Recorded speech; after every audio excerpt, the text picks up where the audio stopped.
नमस्कार, एकेएल न्यूज में आप सभी का स्वागत है। स्कूल शिक्षा विभाग के निर्देश अनुसार जिले के सारंगगढ़, वरमकेला और बिलाईगढ़ विकास खंड के सभी स्कूलों में समर कैंप की शुरुआत किया गया। वरमकेला विकास खंड के जिला शिक्षा अधिकारी एसएन भगत एवं विकास खंड शिक्षा अधिकारी नरेश कुमार चौहान द्वारा Swami Atmanand English medium school वरमकेला में समर कैंप का शुभारंभ बच्चों को तिलक चंदन लगाकर स्वागत करते हुए किया गया।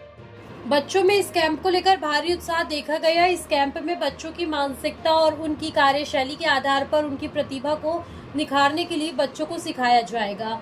साथ ही साथ उनके मानसिक विकास व सर्वांगीण विकास में मदद मिलेगी। ये कैंप सुबह 2 घंटे तक संचालित किया जाएगा, जो कि 21 से 31 मई 2024 तक संचालित होगा। स्कूल स्तर एवं संकुल स्तर के शिक्षकों द्वारा बच्चों की प्रतिभा अनुरूप उनको मार्गदर्शन दिया जाएगा। कैंप में खेलकूद, बच्चों को आर्ट एंड क्राफ्ट, ड्राइंग एवं पेंटिंग बेस्ड मटेरियल से बेस्ट चीज़ों का निर्माण, गायन और लोक नृत्य एवं वेस्टर्न डांस तथा कंप्यूटर के बेसिक ज्ञान, रंगोली आदि बच्चों को सिखाया जाएगा। प्रशिक्षण एवं मास्टर ट्रेनर्स के रूप में शिक्षकों की सेवाएं ली जाएंगी।